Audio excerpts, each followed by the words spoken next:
Hi, I'm Amey Greenaway. I have a podcast called the Your Honest Ally podcast, which is a podcast essentially coming from, imagine you're talking to your best friend or your big sister that loves you so much and wants you to live your best, most fullest life.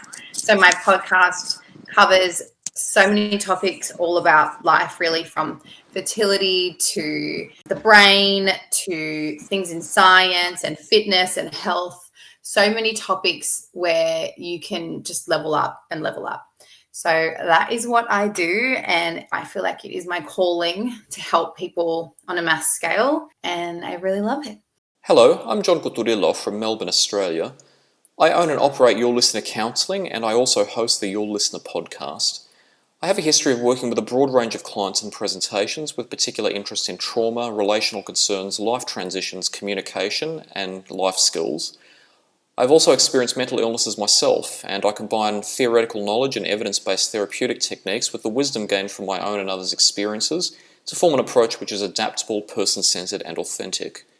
On my podcast, I discuss psychology, critical thinking, and social affairs in a unique manner. I skew politics, rhetoric, and lecturing on what to believe, and instead encourage my audience to be critical and curious consumers of information.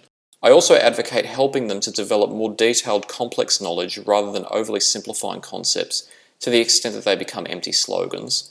I particularly welcome collaboration with people who have perspectives which radically differ from mine. Welcome to this collaboration between the Your Honest Ally podcast and the Your Listener podcast. Today we're going to be discussing the topic of deserving. What does it mean to deserve a virtue or a benefit in life? Now, before we begin, as per usual, never take what you see on the internet as advice, folks. Please, if you have any concerns about your life or the life of a loved one, please seek professional advice. And also remember that what you see on the internet is perspective for your deliberation. So what we're presenting here today is a critical analysis of ideas that ultimately have an important part to play in our daily lives. It's not about presenting which ideas are necessarily correct or incorrect or casting judgment on people who may believe differently. It's about analysis, so please take it for what it is. Amey, the topic of deserving is quite an important topic in our daily lives now, and I can sense that there is a lot of discussion, especially in the media and culture, through which much of our discussion takes place about important social issues, about us being kind to ourselves and us deserving to be happy in life and to be successful.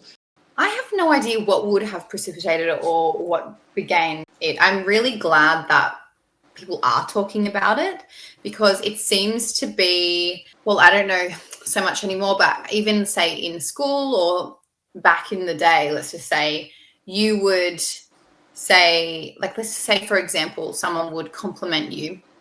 And if you didn't deflect that compliment, they would be like, oh my gosh, that person actually thinks that about themselves, or oh my gosh, that person's up themselves. Whereas I personally have always been raised and also try and tell people, don't deflect compliments. You do deserve things. You are worthy. Based on your description there's an idea that I think might potentially explain it. We can't say what's caused it because society is a very complex entity, but we can make suggestions about what may have. And it sounds like from your description that what may have been the case in the past is that we, even in the West, were more of a collectivist culture. I wouldn't say that the West is a distinctly collectivist culture as opposed to some more traditional cultures, but perhaps there was more of an element of collectivism in which your humility and deflection was considered to demonstrate your loyalty to the greater good. And so if you were willing to deflect compliments and essentially imply that any good qualities that you had were attributable to other people, other entities, or even society at whole, was a demonstration that you were willing to sacrifice your own ego, if you will, for the benefit of society, for society's psychological and sociological health. Perhaps that was also the case in schools, as you mentioned, in which children were, in those days, seen and not heard, so to speak, and they were raised to be humble. Perhaps because there were certain individuals, or perhaps there was an elite in society that wanted to maintain the status quo, and part of the status quo is a power imbalance, so that adults maintain a certain amount of power in society and children shouldn't have that power. And perhaps it was also due to the fact that many children were neglected emotionally and physically and otherwise, and that if children were to have the same power and they were taught to speak their minds rather than be humble, there would be more of a proliferation of children actually talking about what had happened to them, and then a number of adults, many of whom were probably part of the elite, would end up getting blamed for neglecting those children. So perhaps that humility was part of maintaining a power imbalance.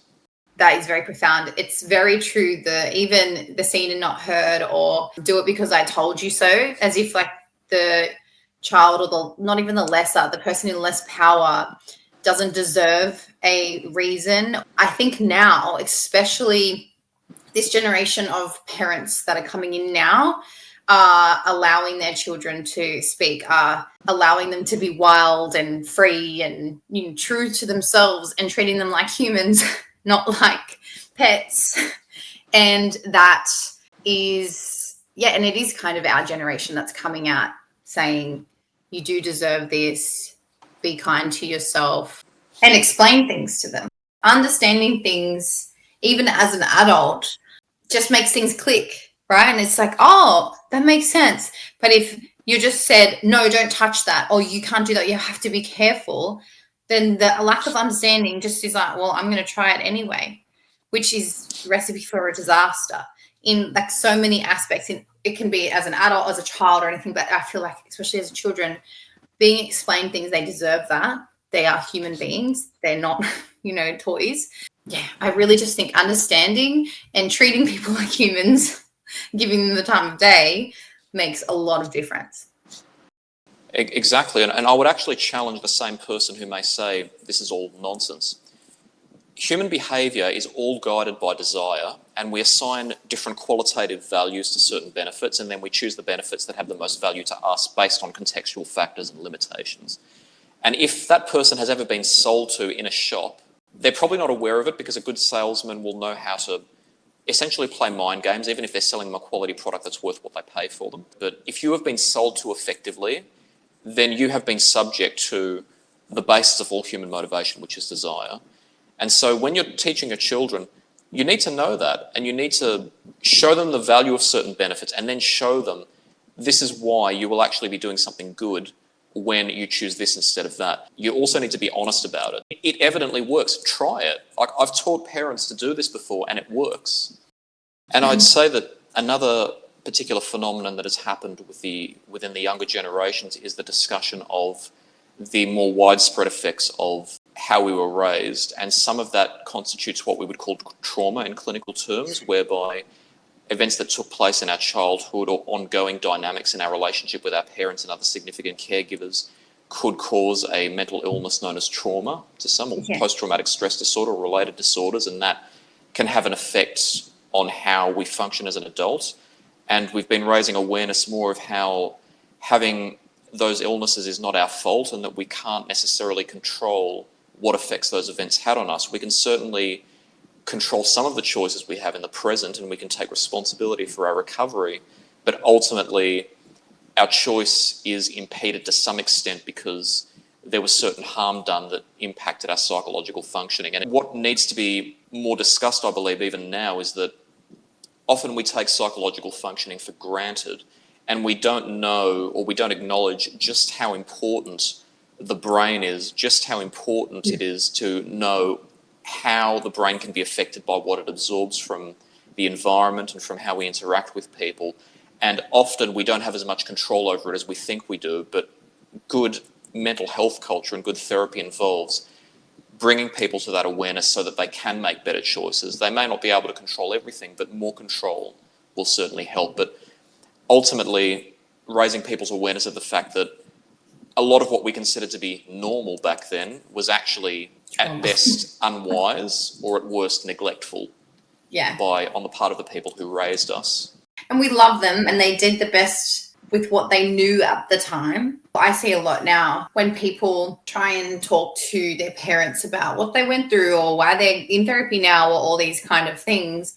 And our parents' generation doesn't want to even take it on at all or even think about it. They're literally like, well, I'm sorry, I was such a terrible parent, or no, that was you. You're just too sensitive, or like all of these kind of things. And it's like, well, that was my experience. I just need to let you know my experience is this is the way I am. And I think they didn't realize what they were doing because their generation before them they were even more seen and not heard and all of those kind of things. Us coming out and trying to tell them and then realizing, well, there's actually half the time there's no point because they don't want to hear it, they don't want to acknowledge it, but we can break that cycle. I think that's why we all had like the eating disorders are still a thing now, but I just know my generation growing up and even looking at magazines and TV shows and everything was pretty much you had to be this perfect, quiet, meek, skinny, tiny, smart, everything, but not too big. You have to fit this box or you don't deserve anything. So perhaps delivering that message to people that they deserve love, leniency when they're not perfect, because none of us are, and similar virtues, perhaps if it was medical, we could call it a prophylactic. It's a strong message to be delivering, and what it does is it essentially provides a pleasant surprise to people who are in that position. All of a sudden they're thinking, wow, there's such thing as forgiveness, there's such thing as self-love and self-care, self-compassion. I never learnt about these concepts, but now I do, and it seems it's opened up all these opportunities for me psychologically that I may actually have a better life as a result of recognising that I have needs as well, that I need care. People now are starting to set boundaries, and it's the people who have pushed those boundaries, or they've never had boundaries before, but the people that kind of just took advantage and all that kind of stuff are the ones that are most shocked by people setting boundaries. And that's the self-love, that's the self-care. I don't see it as a compliment when someone says they're selfless or you're selfless, because you can't be your best for anyone, your family, your friends, your kids, your work, when you're not looking after yourself at all. The idea of calling someone selfless and it not being a compliment is an interesting one, and it actually is relevant to multiple of the issues that we've discussed thus far, because what it demonstrates is that concepts have utility, right? Different concepts can be used in different ways. They can have different meanings, and it's often the context in which you use them that determines largely whether those concepts have desirable or undesirable consequences. So what I mean by that is being selfless, if that has a broad meaning and it can be equated in any way to being altruistic, it can be a compliment if in certain contexts. So for example, if a firefighter sacrifices or is willing to sacrifice their own life to save somebody from a burning building, then really no one is forced to join the fire brigade and no one is forced to do that. But the fact that they did that will more often than not mean that they had a certain inherent virtue. They were genuinely willing to say, I'm willing to put somebody else's life ahead of mine because I want to prevent harm to somebody else. Yeah. That's a positive virtue, but if the person who is noticing that somebody else is selfless and refers to them as selfless is actually referring to their tendency to always put somebody else's interests ahead of their own, then that's not a good sign. And it's not necessarily that the person noticing is taking advantage of them or willfully, even willfully or unwillfully, but rather that what they're recognising actually isn't as much of a beneficial virtue as they say it is. It may be beneficial to other people, but it's not beneficial to the person, and the other person's needs are equally as important. Yeah, it very much is usually given as a compliment, especially to mothers, because they're selfless, but these mothers are drained and miserable because they don't have anything to pour from. Or people pleasers are often seen as selfless because they're running around for everyone else but never do anything or set boundaries for themselves.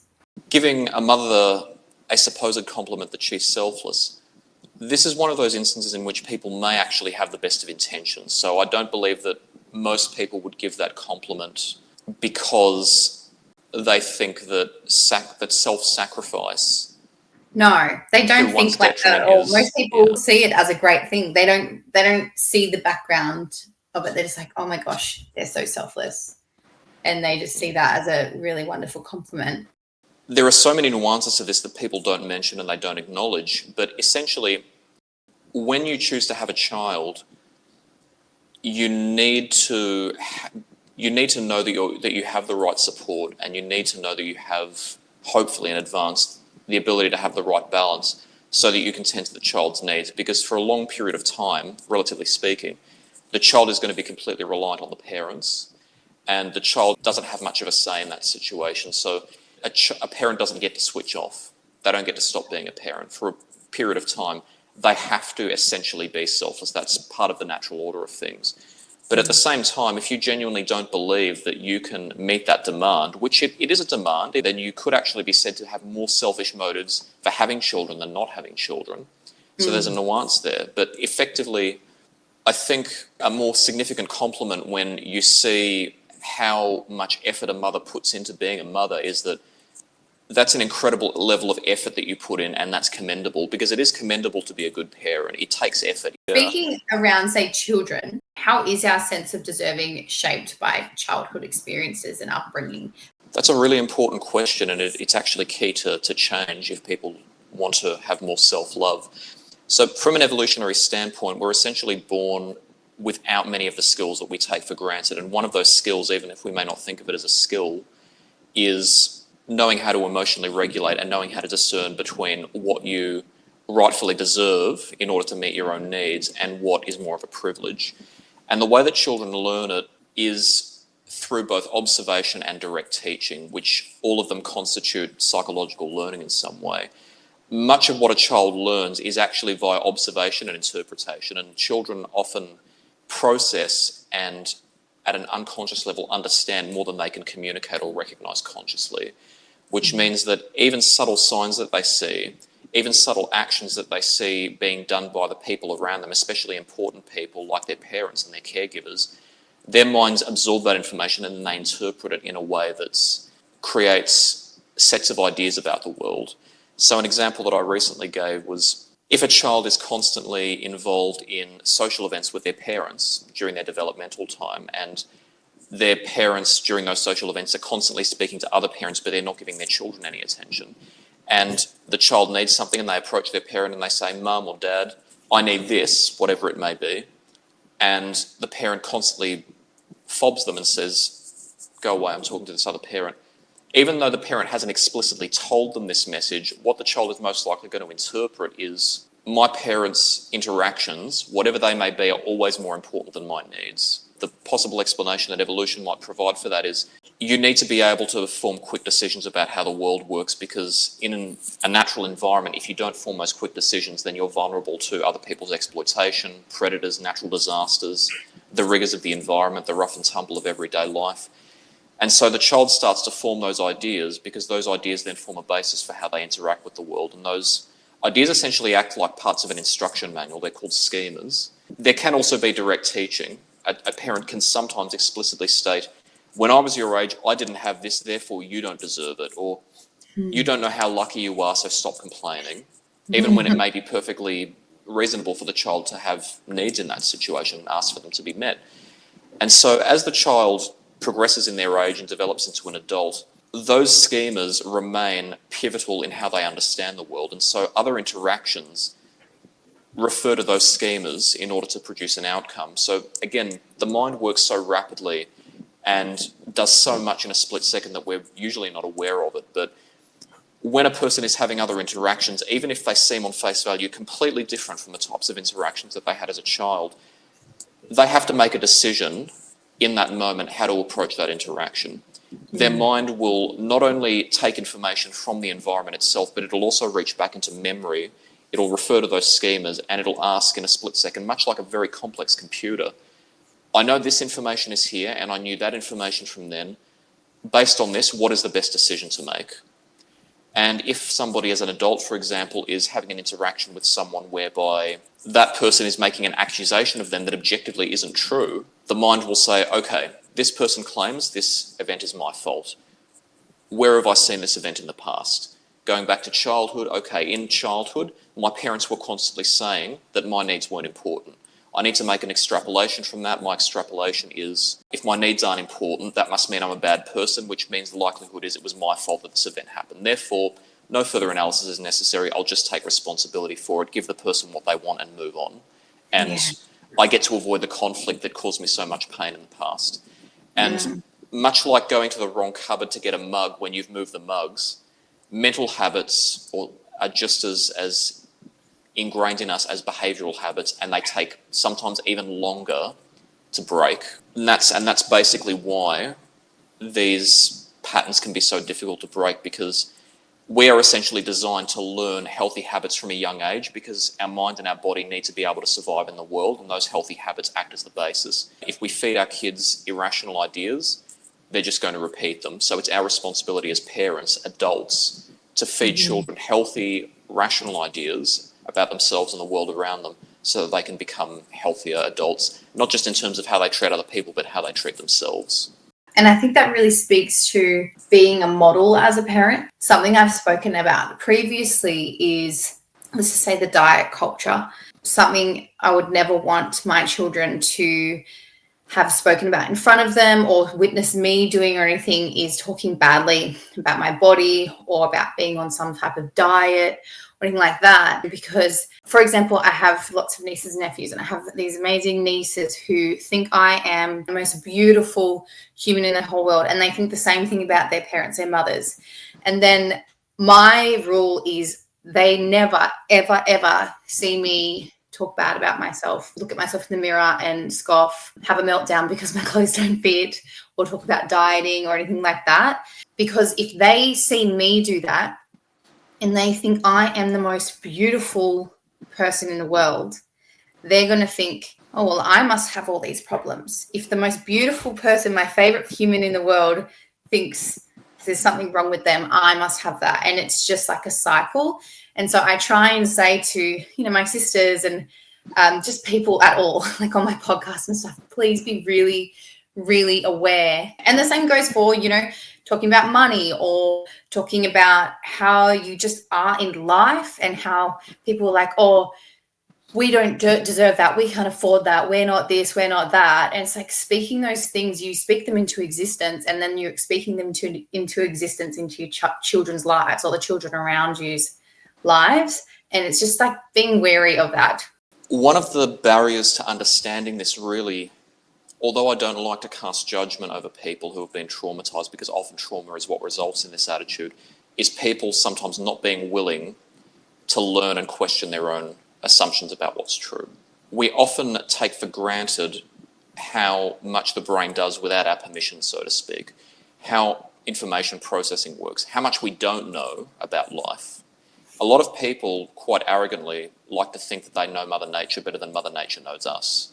And ultimately, we have to submit that Mother Nature will do what Mother Nature will do, and we can only control our environment to a certain extent. It doesn't mean we have to be helpless and surrender all hope because there's no point, because Mother Nature will just act on us. We act on and influence our environment as much as the environment influences us. But ultimately, you also have to respect that Mother Nature is a creature that will not respond well to you if you don't work in harmony with it. And people don't acknowledge that. They think they're wiser than nature, and that is one of the biggest mistakes a person can make. And that's why you see so many people claiming, we didn't have all these mental illnesses when I was young. People just toughed it up, and we didn't have all this consideration of trauma. We didn't have consideration for autism or people who were depressed or anxious. We didn't have any consideration of that. Kids were tougher back then. And what people refuse to question, even when you show them the evidence, is no, people weren't necessarily tougher. They were forced to suppress more. And when they suppressed more, eventually they turned into the very person who's saying that. You show me any person who says, my father beat me when I was a kid and I'm all the better for it, and I'll show you someone who's resentful, bitter, and ultimately does not have a healthy mind.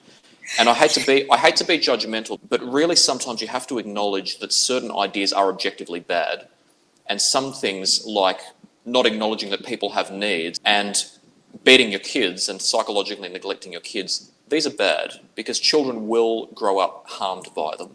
Yeah. And if we really care about our children, we have to submit to the fact that Mother Nature creates a standard for us. She says, you will raise your children, you will teach them rational ideas, and you will teach them to love themselves and love other people. You will teach them to work in harmony with people.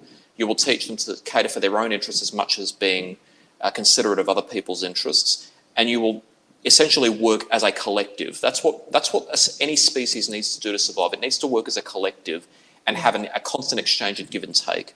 The minute you tell people, the minute you take the attitude of, I don't care about nuance, I'm just going to beat my kids into submission, you've essentially violated Mother Nature, and Mother Nature will essentially respond in a not very pleasant fashion. We have to respect what natural order is. We have to respect natural good, and part of that is being considerate of other people's needs and being willing to acknowledge sometimes I make mistakes and it is my responsibility to improve myself so that I can be a better person for myself but other people as well.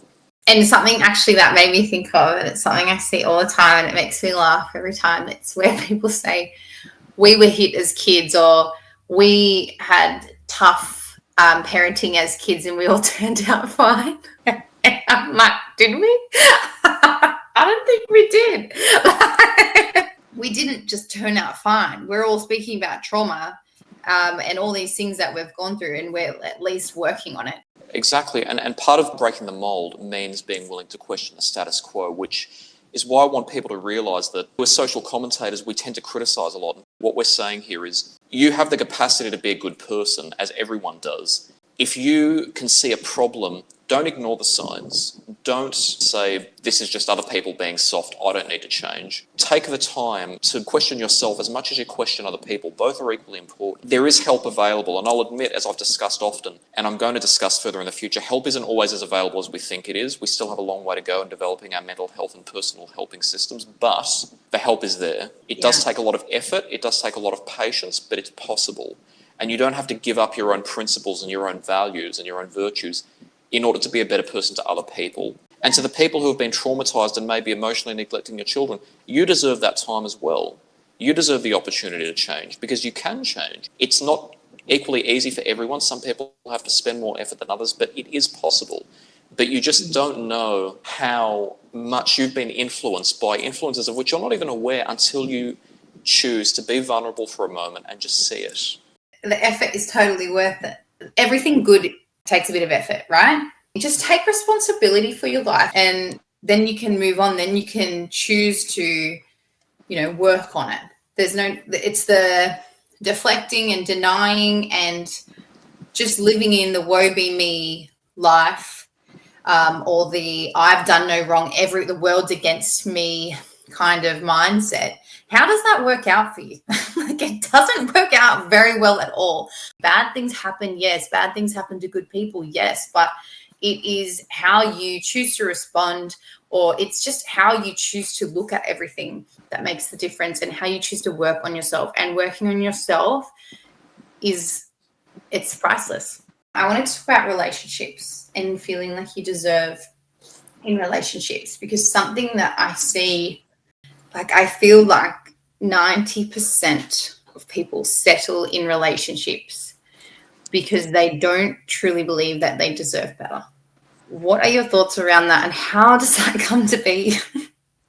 This actually is relevant and an excellent segue into the counter-arguments of what we've been discussing, which is when deserving becomes a sense of entitlement. But when a person doesn't believe that they deserve a relationship, or they don't believe that they deserve to wait patiently until they find the partner with whom they feel most attracted and most comfortable with, and they believe that they should just settle for the other person's benefit. It can develop still from childhood learning processes. A person can be taught that to tend to their own desires or their own needs is selfish through indirect learning, like I described, and also through direct learning and direct instruction. So that sometimes appears in their adult life in some rather unexpected ways, including settling for somebody with whom they don't feel quite the affinity that they should have when they're going to have a relationship with someone. And it can still be born of a child being taught your needs are less important than other people's. It develops a schema in which that person then interprets, well, if my needs aren't as important as my partner's, then why should I leave them for a partner that I desire more when this person has needs and I'm here to serve them? Something that I also would say happens is children often observe their parents and how their parents interact. If your children see you interacting in a certain way that it seems hostile or forced, they may develop the schema that relationships aren't about love, they're about duty. Right? Yeah. We do have duties to our partners, but if all the child sees is the parents speaking to each other in solemn voices, never showing each other any affection, even compliments to each other, that's a modest form of affection. Or seeing the parents work together and instead always arguing or always resisting each other, they're going to learn that's what you have to be as an adult. You have to settle on a partner, and if you don't constantly resist each other and you're not constantly fighting, you're not being an adult, you're being immature. Because some people genuinely try to call love immature. Being romantic, being affectionate. Some people will still maintain that's immature, but if a child sees a solemn interaction between their parents constantly, all they're going to think is, well, if I want to be a mature, responsible adult, I have to settle. Shouldn't worry about being attracted. Shouldn't worry about happiness. Happiness must be overrated as far as my parents are concerned. I've lived it a lot of experience in this and seen it a lot and everything like that. But I think very much so it's modeled. People that don't see their parents ever, as you say, show any sort of affection or even admiration towards the other. Like, I love hearing people say, oh, my parents loved each other or love each other so much, and it's a really healthy relationship to model off. I'll speak from my experience. So I grew up in a family and it had like a lot of infidelity. And I think as a kid growing up, it can be in relationships or money or the way people act, alcohol, all those kind of things. You either get generally the people that repeat the process or the people that see it and say, I don't want that, and go the other way. Going through, high school and early 20s, I dated a few people and I was cheated on by every single guy that I dated. And then after the last one, I always say this and I speak about it very openly on the podcast. Let's just say I was not the kindest person. Like, I was probably like a mean girlfriend, you could say. And I think from what I saw, I was acting the way that you see society treat people, society treat each other, withholding affection, like I see it often still now. People think it's normal to reject their partners all the time and belittle them or talk bad about them or just be really harsh and really stubborn. Like, stubbornness is like a good thing. And I don't think it's really not that good at all, especially in a relationship. But yeah, so I did that. And then when I had split up with my last boyfriend, I was like 22 or whatever, I actually decided to be single and like to be really, really single. And I was single for 5 years. And during those 5 years, I really took responsibility for myself. And because before that, it would always be their fault. They did everything wrong because they cheated or they did this. But I looked at myself from an outside perspective also within and realized, oh my gosh, like, you had some work to do. And so I took those 5 years to really work on myself. And through working on myself and making promises to myself, like, for example, let's just say the rejection thing. I always say to people when people are like, oh, I reject him for having sex, or when the partner says, oh, they reject me all the time, I always think, we have a no rejection rule in our relationship. We don't reject each other. And they're like, oh, how do you do that? And I say, because I put myself in their shoes, because if they rejected me, how would I feel? And so why would I ever want the person I love and want to be with forever to ever feel like that? I don't want them to feel like that. So I worked on myself, and it worked on myself enough that I believed deep down that I deserved the best in like a person. And I was so content and happy to be single forever. I actually genuinely believed that I was going to be single forever because, well, I was just happy in myself and working on myself. So I didn't ever get in a relationship out of feeling like I needed to be loved or I was lonely. I was never lonely or anything like that.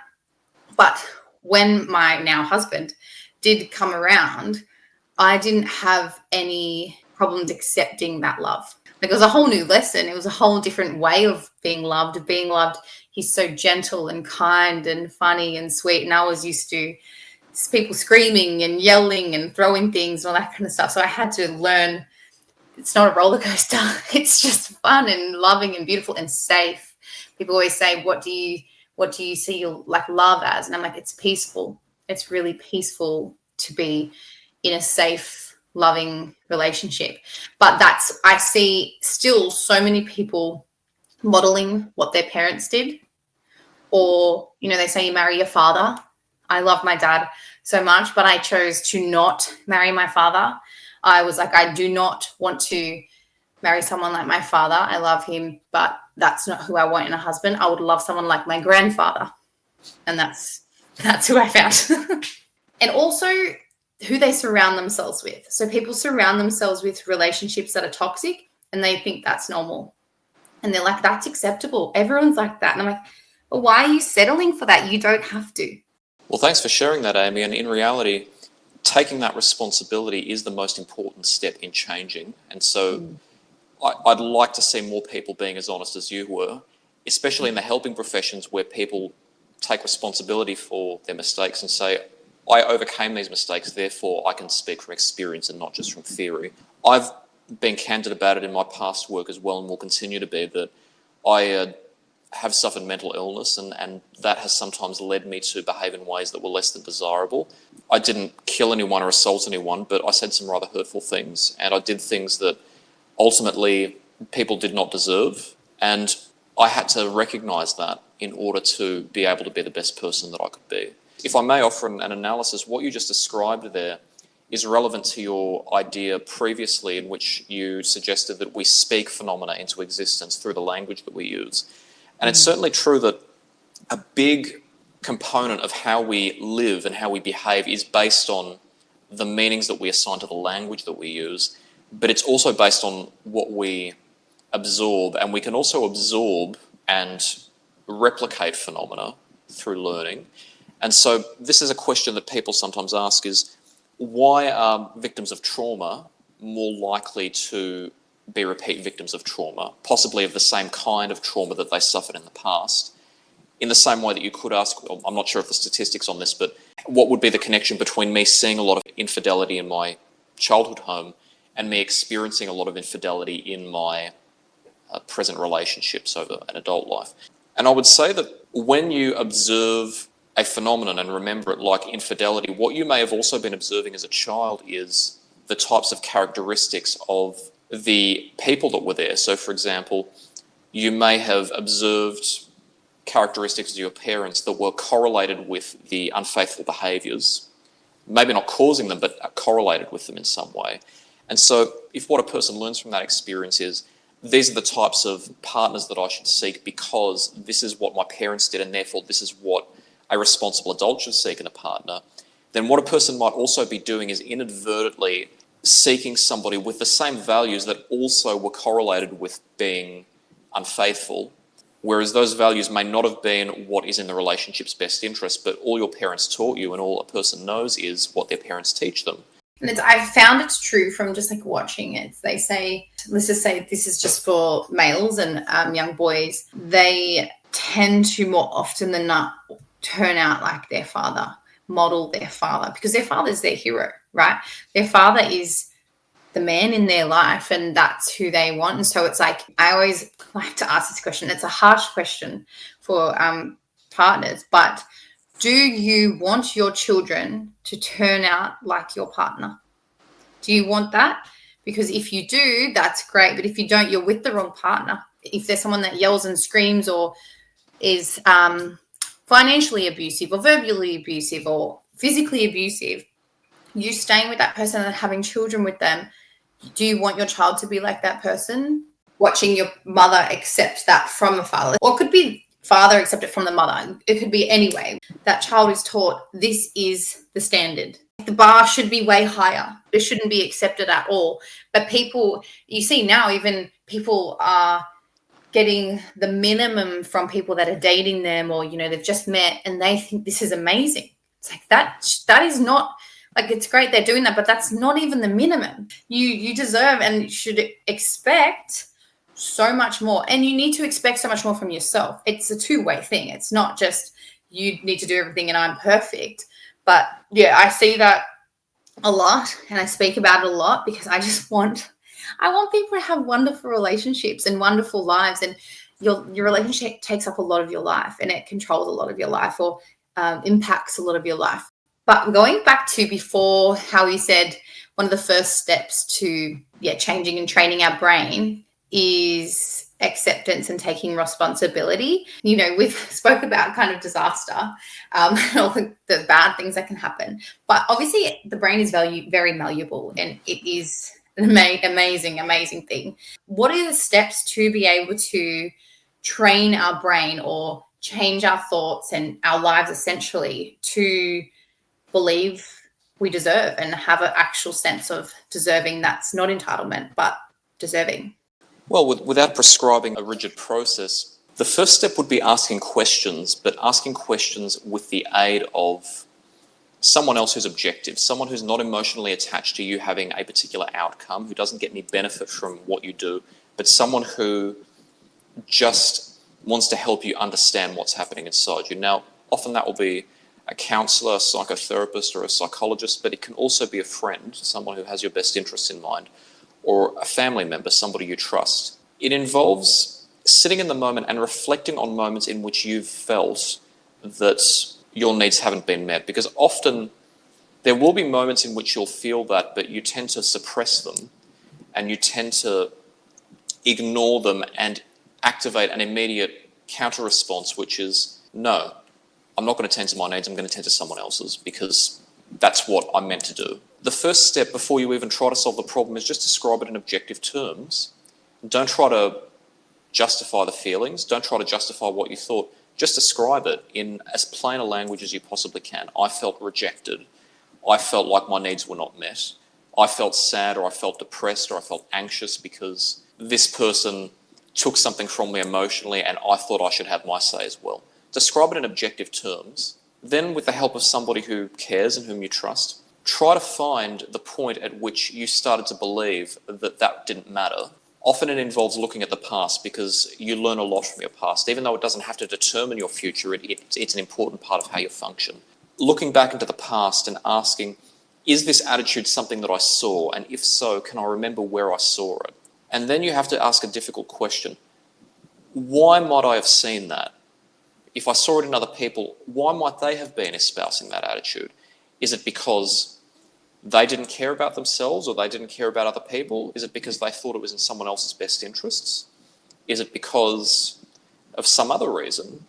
Maybe do I know something about that other person's past that might explain it?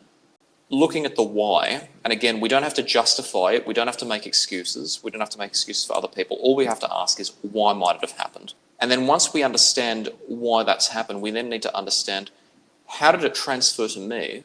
Did I see it and think that was a good philosophy, or did I see it and think that wasn't a good philosophy?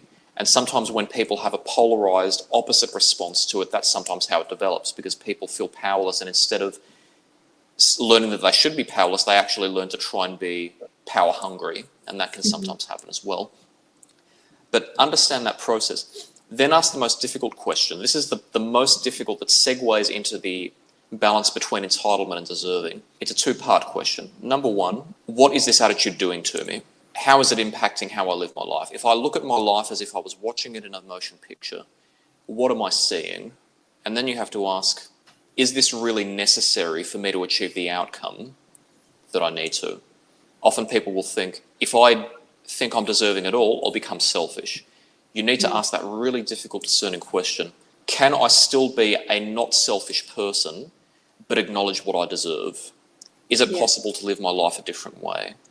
And then you have to essentially formulate a plan. How will I demonstrate to myself what I deserve, and how do I maintain my consideration of other people's interests and maintain the balance between the two? And it's not impossible, but I would always recommend, and I'm not simply plugging our services here, but I would always recommend that you get assistance from a counsellor or another helping professional, because often it is extremely difficult, if not impossible, to analyse that type of phenomenon without having some type of objective psychoeducation about how it works. But once a good helping professional will not just lecture you, they will actually help you understand the mechanics behind how it happened. Then you can use them like tools to solve the problems when they arise in the future, and not just have a short-term fix. It becomes a long-term change in your way of life. But it's a very careful planning process of, how am I going to change what I do to show myself I deserve certain things? How am I going to set the boundaries? And how am I going to maintain my standards? about how I care for myself and other people at the same time. And that approximately would be what the process might be. Something I think lots of people get stuck on is they think that maybe them seeming like they deserve things or understanding they deserve things or, speaking out saying, yeah, I worked really hard, I deserve this, could come across as entitlement or cockiness.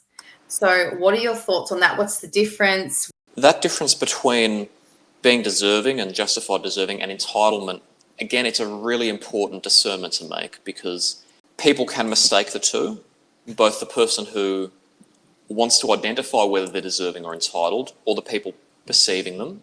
And it is also possible for a person to mistake it in the opposite direction where they're actually acting entitled when they think they're acting in a deserving fashion. This is one of those questions that's practically impossible to quantify, I would argue. It's impossible to state this is the line between what's deserved and what is essentially acting as if you deserve something you don't or being entitled.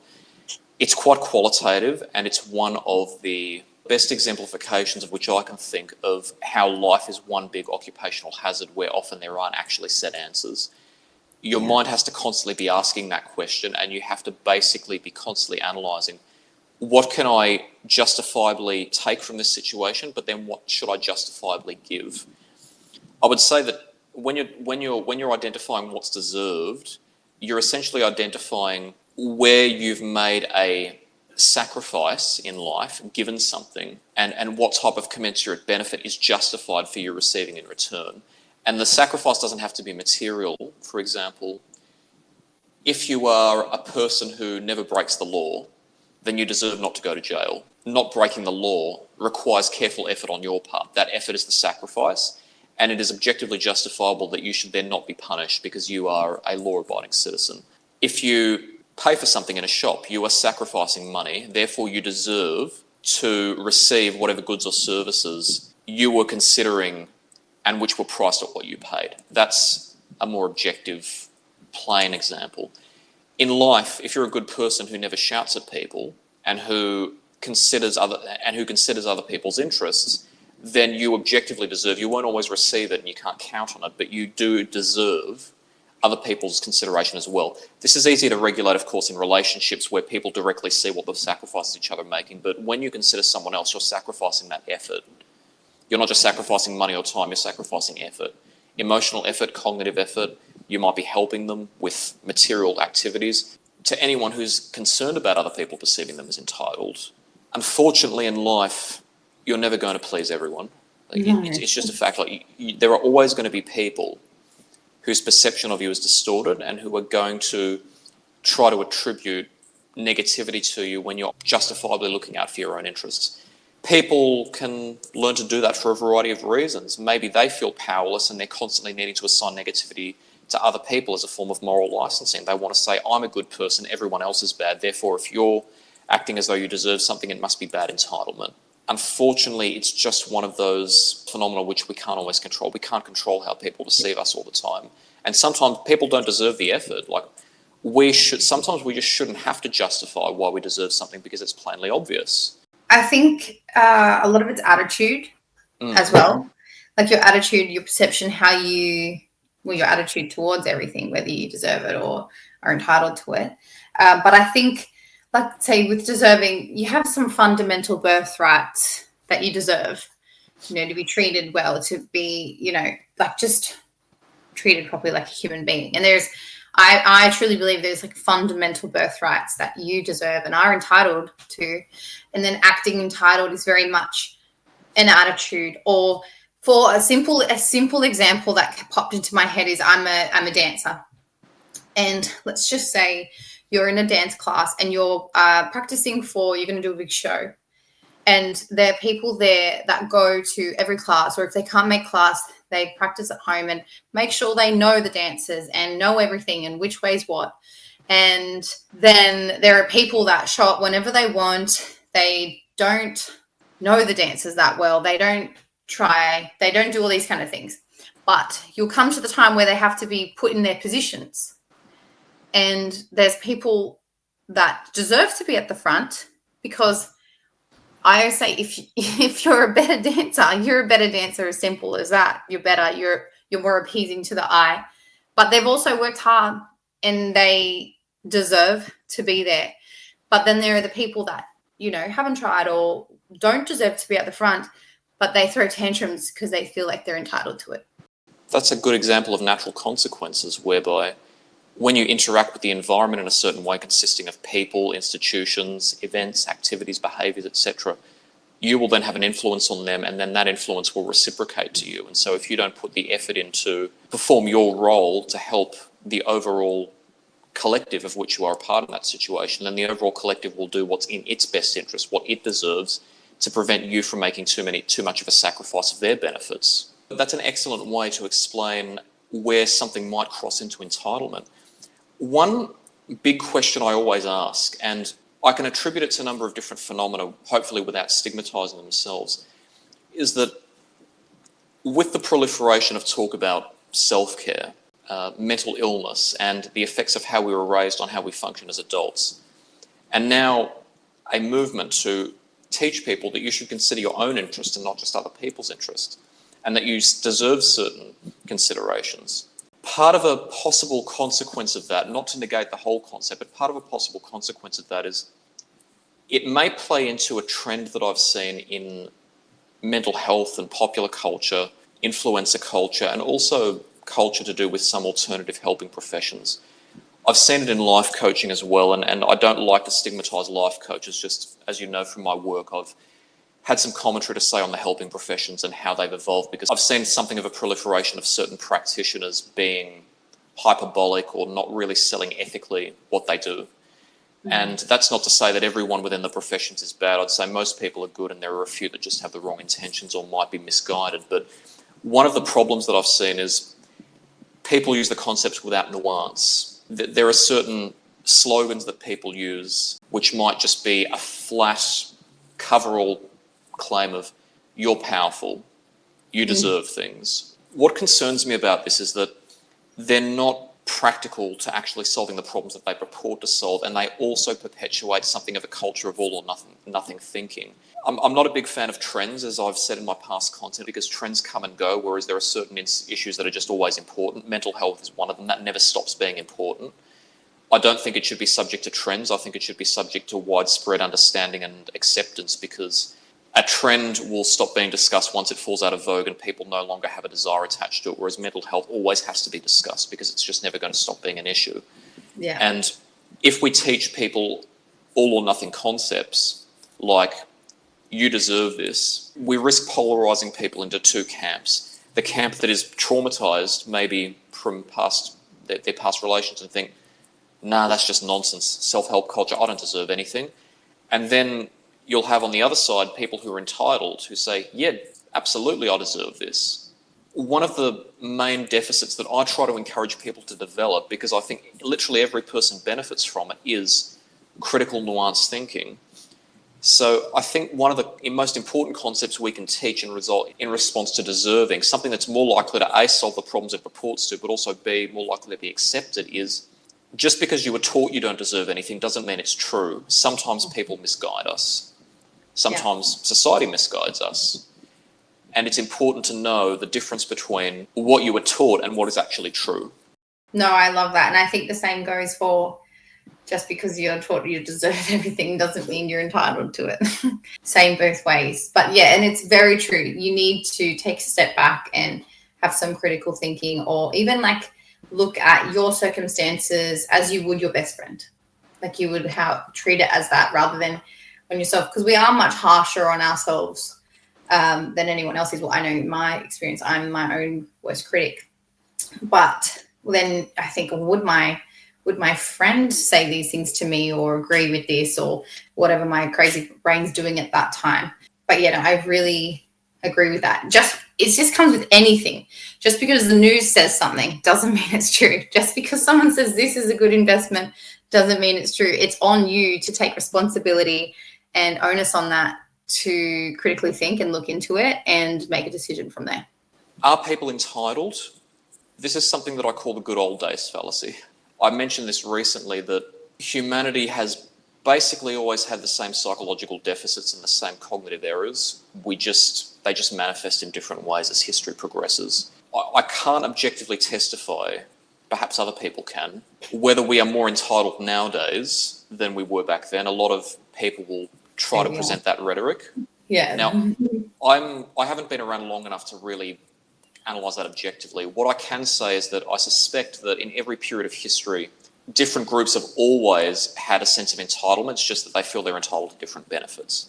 Yeah. There are certain entitlements that I see proliferated nowadays that I would say are not healthy, but I would say they're no more or less healthy than any of the entitlements that we may have had in the past. So, for example, there was a time in history when men felt entitled to have certain rights that women didn't have. So that's a sense of entitlement. You mentioned an idea just recently that I think would be a useful example of this. We're allowing our kids to be wild, we're allowing our kids to be human. And I would argue that this is an important concept. It's important to give people freedom to explore the world, but there can also be too much of a sense of entitlement that develops from that. And I don't simply say this because the sense of entitlement can harm other people. It could also harm individuals who hold it as well. I made reference to something recently whereby I recalled an event that happened a number of years ago in which I'd gone out to dinner with a friend and we were talking, and basically for the entire time that we were at dinner, they were talking non-stop about the economy, about how they couldn't survive financially. But at the time, they were actually in a better financial position than I was, and they were complaining about what society does to the working class or what the little person does. And I'm not going to turn this into some rant about socialism versus capitalism. That's a different issue. But they were quite adamant this is society's problem. Yeah. And then we decided to go back to their home for coffee afterward. And when I walked in, the first aspect of the environment that I noticed was that the lights had been on for the entire time, and they called out to their smart home hub, play some music. And I thought, okay, the lights were on for the entire time. That Wi-Fi and the smart home hub were on for the entire time. That uses power, a lot of it. I looked through their home, and I mean, it was full of technology, and they had gadgets. They were talking about everything that they were paying for, things that they didn't necessarily need but felt they needed because they weren't taught to discern between needs and wants. And my thoughts were, and I wasn't going to rat on them. I just didn't have the heart to do it. But what I really wanted to say is, friend, if you carry this attitude, life's not going to be kind to you. No, and no matter how much you have, you're going to complain. Well, yeah, that's an issue. You haven't been taught to discern between what you need and what you want. You just you think you deserve anything, and I feel horrible casting these judgments, but these ideologies don't do people any favors, including them. Like I know full well if they continue with that attitude, they could well, I hope they don't, but they could well find themselves in an even more difficult financial position, and it's going to come to a point where the money's going to deplete. And then literally there is going to be no way to go through that but to suffer. If we drive ourselves that way, there'll be no way back. There's only forward. And the only reason I say this is not because I benefit, because in the end, I don't get affected by what other people do in that way.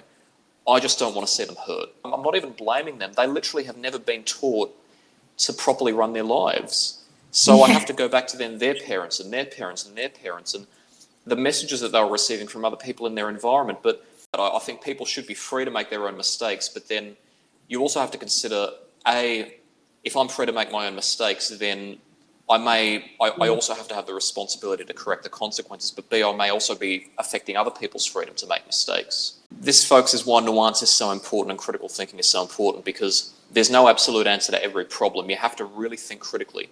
Well, folks, this has been a fantastic discussion, and Amey, thank you so much for helping me co-facilitate it. I love the opportunity to learn from people's experiences, and I hope our audience really benefited from what we discussed today. Yeah, you're welcome. I think it was a great discussion, and I think it's really great to get two completely different perspectives, I guess, and people from different walks of life. I really cherish that opportunity to explore. And to our audience, thank you so much for joining us. As we said, if you have any concerns about your life, including perhaps trauma that you've experienced, don't let it go without help. Help is available, and please never go to the internet for advice. If you need help, please seek the advice of a professional. Go to someone you love, get their assistance. And also remember, everyone, we love to hear different perspectives. So if you have any ideas for what you'd like to hear, you have ideas that you'd like to contribute, perhaps you'd like to have a discussion with us, be a guest, please feel free to contact us. We love hearing from you. And until next time, folks, take care. Thank you. Bye.